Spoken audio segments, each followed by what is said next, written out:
Hello friends, आज हम यहाँ दर्शन शास्त्र की विभिन्न विधाओं के विषय में बात करेंगे।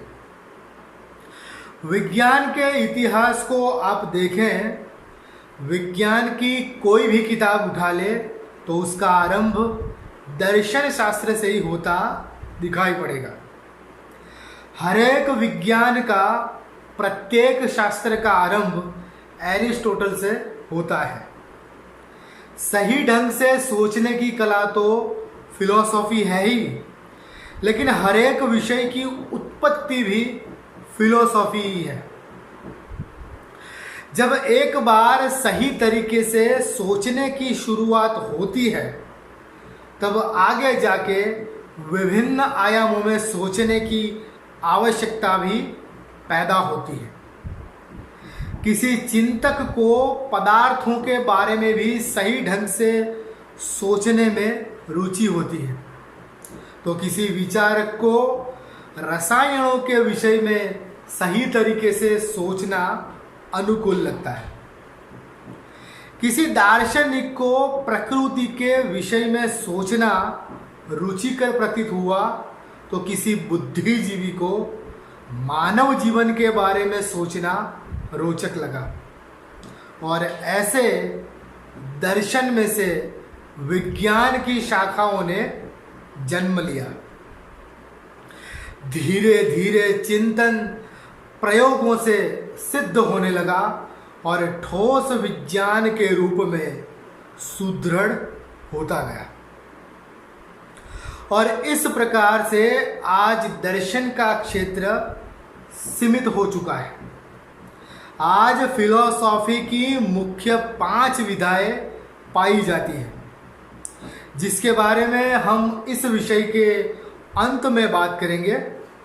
यहाँ हम फिलॉसफी की पुरानी सभी शाखाओं को संक्षेप में समझने का एक प्रयास करेंगे। वैसे तो सभी ज्ञान और विज्ञान के क्षेत्रों का स्रोत फिलॉसफी है, लेकिन मुख्य 10 विधाओं के बारे में हम यहाँ बात करेंगे। दर्शन शास्त्र की सबसे प्राचीन शाखा है ऑन्टोलॉजी। यह फिलॉसफी की पहली शाखा है, जिसे तत्व मीमांसा के रूप में पढ़ाया जाता है। वैसे अब यह अस्तित्व मीमांसा या पराभौतिकी का एक भाग है। प्राचीन दार्शनिकों की सोच का यह मुख्य विषय रहा कि जगत की उत्पत्ति किस एक तत्व में से हुई या किन अनेक तत्वों में से हुई, और इसके बारे में अनेक अवधारणाएं पैदा हुई। आज फिजिक्स या भौतिकी के रूप में हमें इन प्रश्नों के ठोस उत्तर प्राप्त हुए हैं, लेकिन मेटाफिजिक्स के अंतर्गत तत्व मीमांसा आज भी महत्वपूर्ण है। थैलस और एनेक्सागोरस तथा दर्शन का पहला संघ माइलेशियन स्कूल ऑफ थॉट एवं वेदों के ऋषियों तथा श्रमण मुनियों के विचारों में हमें तत्व मीमांसा का आदिम रूप प्राप्त होता है। तत्व ज्ञान के रूप में दर्शन शास्त्र का आरंभ ही इसी स्रोत से हुआ, और एब्सोल्यूट तथा गॉड से लेकर परमाणु और गॉड पार्टिकल तक के विचारों का अध्ययन आज इसमें किया जा सकता है। पहले यह जीव, जगत और परम तत्व के विषय में विचार करने वाली दर्शन की विधा थी, और बाद में रसायन, भौतिकी तथा मेटाफिजिक्स तक इसका विस्तार हुआ।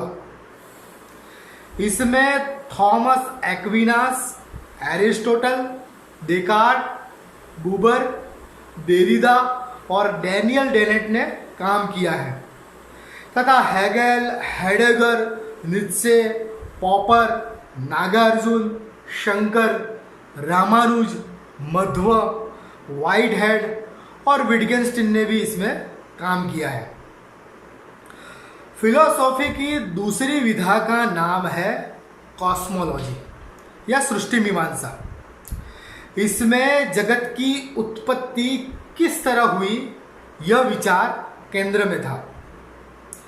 तैत्तिरीय उपनिषद का ऋषि आत्मा से आकाश, वायु, अग्नि, जल और पृथ्वी की उत्पत्ति बतलाता है और जैन दर्शन जीव, अजीव तथा सांख्य दर्शन पुरुष प्रकृति की बात करता है। जड़ और चेतन पदार्थों के परिचय से लेकर कार्ल सैगन और नील डिग्रास टाइसन अंतरिक्ष विज्ञान और ब्रह्मांड शास्त्र तक इस शाखा का विस्तार हुआ है। थियरी ऑफ रिलेटिविटी तथा क्वांटम फिजिक्स एवं डार्विन तथा उनके विकासवाद का विचार भी आज इसी क्षेत्र के अंतर्गत होता है। बिग बैंग, देश और काल आदि सभी विषयों पर तटस्थ रूप से चिंतन करना इस शाखा का विषय है। इसमें प्लेटो, ह्यूम, कैंट और रसल ने काम किया है। जैनों का पुद्गल और लाइबनिज का मोनाड भी इसी के विषय है।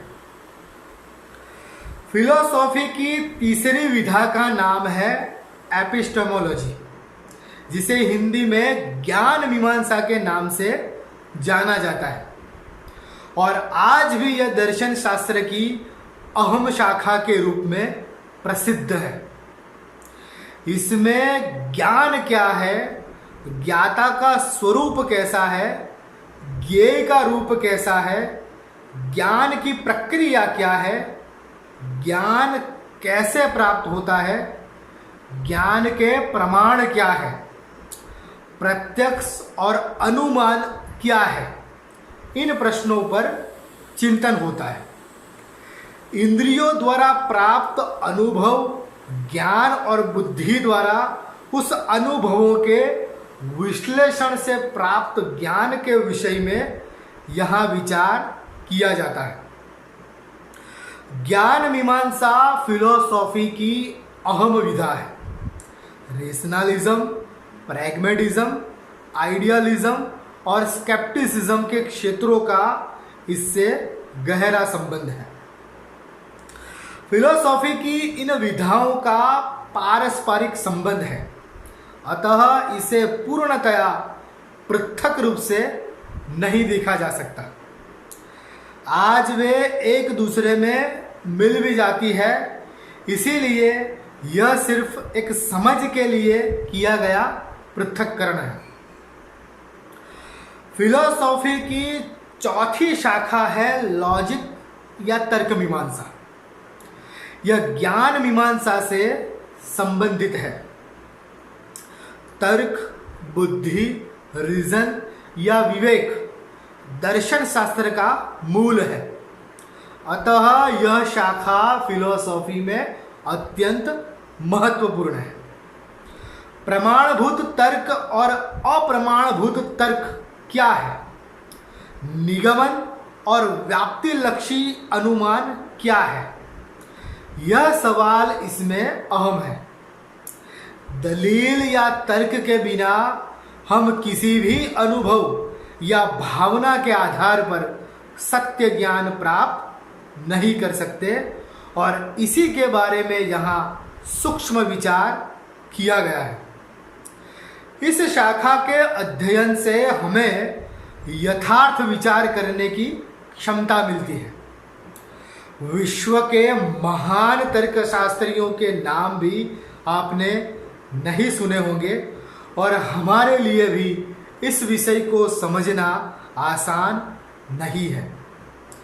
गणित तथा कंप्यूटर साइंस से इसका सीधा संबंध है। फिलोसॉफी की पांचवी शाखा का नाम है एथिक्स या मोरल फिलोसॉफी। इसका क्षेत्र भी काफी फैला हुआ है। प्राचीन धर्मशास्त्रों, स्मृति ग्रंथों, कमांडमेंट्स, नीति वचनों, शरीयतों से लेकर आधुनिक कायदे कानूनों तक का निष्पक्ष मूल्यांकन और तटस्थ अध्ययन दर्शन शास्त्र की इस विधा का विषय है। पाप और पुण्य तथा अच्छे कर्म और बुरे कर्मों के बारे में इसमें सोचा गया था। सदाचार और दुराचार के प्राचीन नीति विचार से लेकर गुनाह और सजा, दंड और पुरस्कार, आधुनिक मानवीय मूलभूत अधिकारों और फर्ज तक के विषयों के बारे में सही तरीके से यहाँ सोचा जाता है।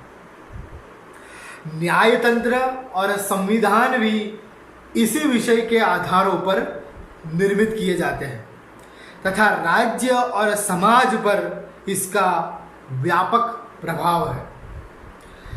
नियम और स्वातंत्र्य जैसे अनेक विषय इसमें समाहित हैं। चाणक्य, मैकियावली, शेख सादी, भर्तृहरि और विदुर तथा कन्फ्यूशियस से लेकर जी.ई. मूर और आधुनिक नीति शास्त्र तक का इसमें समावेश होता है। दर्शन शास्त्र की छठी शाखा है सोशियल फिलोसॉफी, अर्थात समाज मीमांसा या सामाजिक दर्शन शास्त्र। जैसे कि हम सब जानते हैं, मनुष्य एक सामाजिक प्राणी है, तो मनुष्य के समाज से संबंधित सभी प्रश्नों का अध्ययन दर्शन शास्त्र की इस शाखा का अध्ययन विषय है। हम जंगल में अकेले नहीं रह सकते, लेकिन नगरों में सबके साथ रहते हैं। कुटुंब, धर्म, राज्य और शिक्षा का एक पूरा भावावरण हमें मिला है। इसका अध्ययन यहाँ किया जाता है। स्वतंत्रता, समानता, बंधुता के आदर्शों का एक रूप हमारे पास है। इन मूल्यों का महत्व हमें इस विधा के अध्ययन से समझ में आता है। ब्राह्मण और शूद्र, सर्वहारा और बुजुर्ग, वर्गहीन और वर्ण मुक्त समाज, विवाह संस्थान, स्त्री पुरुष सहजीवन और अनेक विषयों पर फिलॉसफी की इस शाखा में अध्ययन होता है। यह मानव विद्याओं तथा समाज विज्ञान से भी संबंधित एक शाखा है। सामाजिक क्रिया को समझने के लिए हमें नृवंश विद्या, इतिहास और मनोविज्ञान तथा अर्थशास्त्र को भी समझना आवश्यक है। प्रेम, घृणा, हिंसा, शांति जैसे मानवीय भावों के प्रभावों का अध्ययन भी इसमें समाहित है।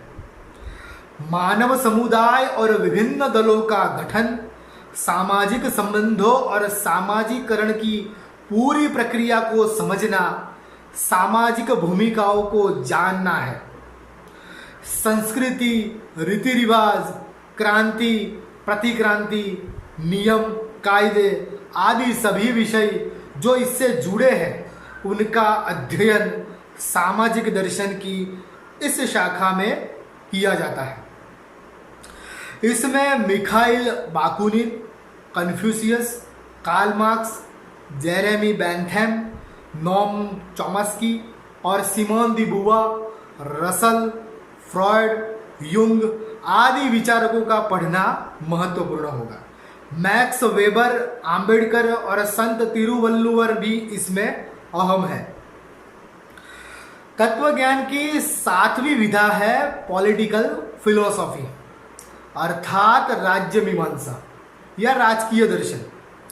सभी सामाजिक संस्थाओं का नियमन एवं नियंत्रण राज्य के तहत होता है।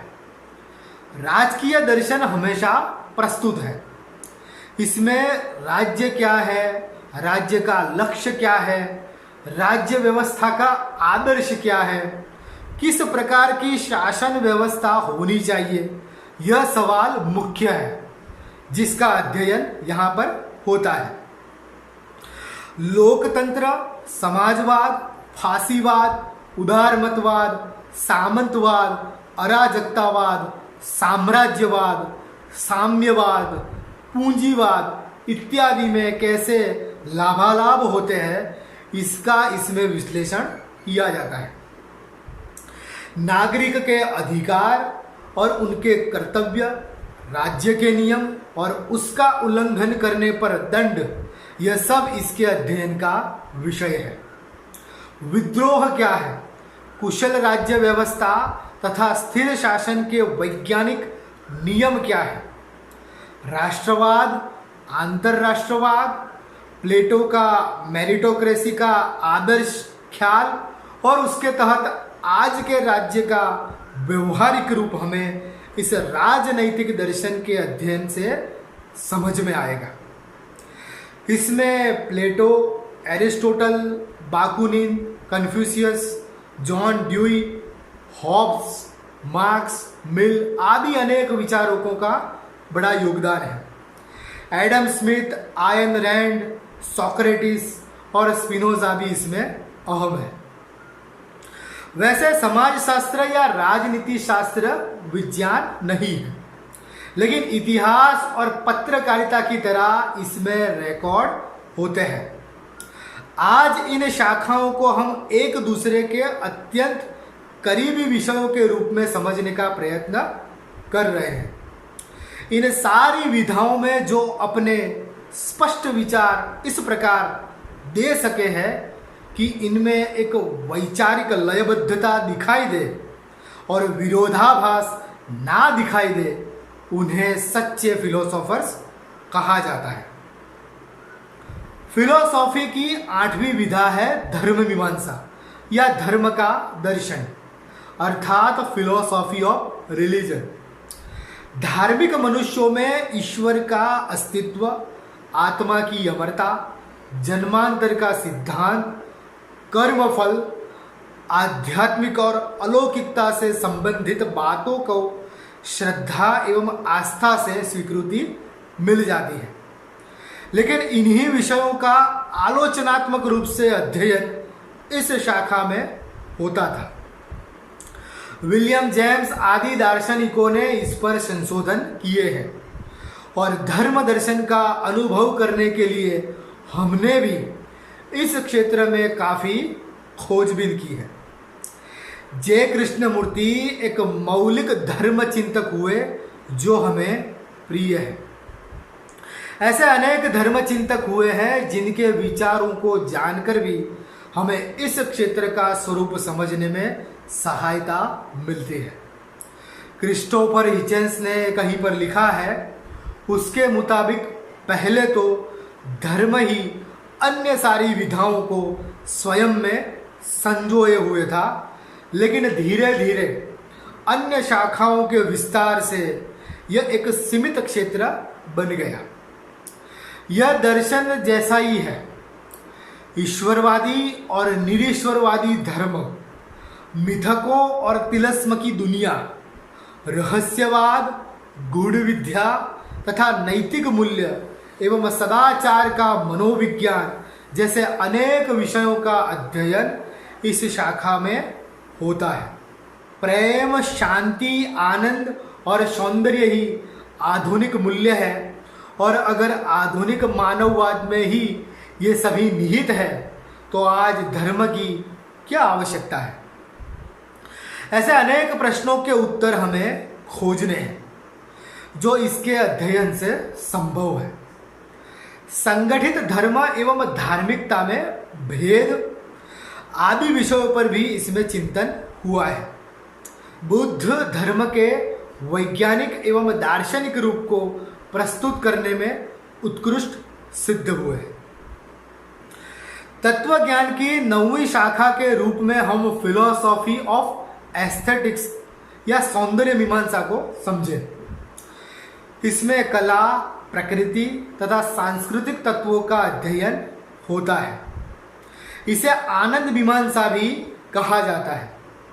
किसी सुंदर वस्तु को देखकर हमारे मन में जो सुख की अनुभूति होती है, उसके स्वभाव और स्वरूप का विवेचन तथा जीवन की ऐसी ही अन्य अनुभूतियों के साथ उसका समन्वय स्थापित करना इस विधा का मुख्य उद्देश्य है। फिलोसॉफी की 10वीं विधा के रूप में हम फिलोसॉफी ऑफ एजुकेशन अर्थात शिक्षा मीमांसा या शिक्षा के दर्शन को समझे। शिक्षा के बिना मनुष्य का निर्माण संभव नहीं और शिक्षा से ही मनुष्य एक व्यक्ति के रूप में ही विकसित होता है। तो शिक्षा का ध्येय क्या होना चाहिए? बुनियादी सवाल यह है कि शिक्षा क्या है। यह सब हम इस शाखा के अध्ययन में समझते हैं। क्या शिक्षा के केंद्र में विद्यार्थी होना चाहिए? आदर्श शिक्षक के क्या लक्षण है और शिक्षा की उत्तम पद्धति कौन सी है? शिक्षा समाज मीमांसा का एक विषय है और समाज शिक्षा दर्शन का एक विषय है। अनुशासन का क्या अर्थ है और परीक्षाओं का क्या मूल्य है, इन सभी शिक्षा के अंतर्गत आने वाले सवालों पर इसमें अध्ययन होता है। इसके अतिरिक्त विज्ञान मीमांसा फिलोसॉफी ऑफ साइंस, इतिहास मीमांसा फिलोसॉफी ऑफ हिस्ट्री, भाषा मीमांसा फिलोसॉफी ऑफ लैंग्वेज जैसे अन्य विषयों का समावेश भी दर्शन शास्त्र की शाखाओं में किया जाता है। जैसे जैसे मनुष्य ने सही तरीके से सोचना शुरू किया, ज्ञान के विभिन्न क्षेत्र उसके सम्मुख अपनी उप शाखाओं के साथ उघड़ते गए। हर विषय में अनेक दिशाएं खुलती गई और सब के बारे में एक साथ नहीं सोचा जा सकता। इसलिए दर्शन शास्त्र की यह शाखाएं निर्मित होती गई। जब विज्ञान विकसित होने लगा और इन क्षेत्रों में किए गए विचारों पर, प्रयोगों के आधार पर ठोस नतीजे निकलते गए, तो इनमें विचार के आयाम बदलते रहे और पुरानी शाखाएं एक दूसरे में विलुप्त होती गई।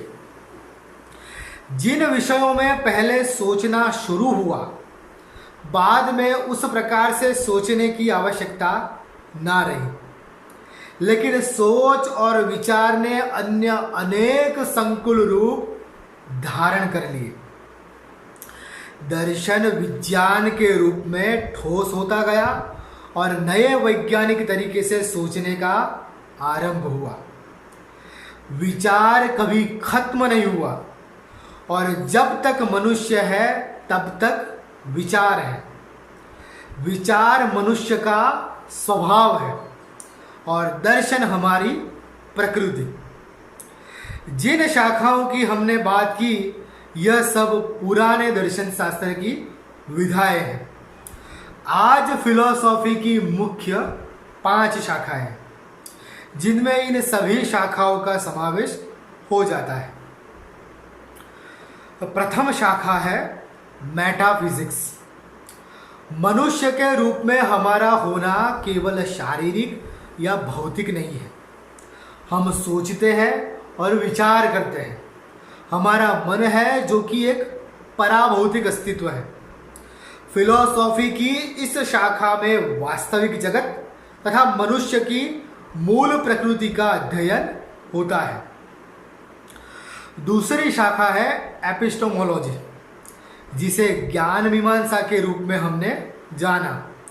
इसमें ज्ञान के सिद्धांतों का निरूपण किया जाता है। यह फिलॉसफी की सबसे अहम शाखा है। तीसरी है एथिक्स। यह नैतिक मूल्यों का विज्ञान है। मनुष्य पशु की तरह नहीं जी सकता और मनुष्य की तरह जीने के कुछ बुनियादी नियम होते हैं, जिनका अध्ययन इस शाखा के तहत होता है। चौथी शाखा है पॉलिटिक्स। एरिस्टोटल ने कहा था, मनुष्य एक राजकीय पशु है। सैद्धांतिक राजनीति शास्त्र से लेकर व्यवहारिक राजनीति, जिसे पॉलिटी कहा जाता है, इन दोनों का अध्ययन इसमें होता है। और पांचवी और अंतिम शाखा है एस्थेटिक्स। यह सौंदर्य का दर्शन है। जीवन निरर्थक नहीं है, लेकिन कला में उसकी सार्थकता निहित है। मनुष्य के जीवन का हेतु सुख है और इस आनंद के अनुभव का दर्शन है सौंदर्य मीमांसा। अंत में दर्शन एवं ज्ञान के प्रसार में हमारा सहयोग करें और हमारे सभी वीडियो को ज़्यादा से ज़्यादा शेयर करें और हमारी चैनल को सब्सक्राइब करना ना भूलें। धन्यवाद।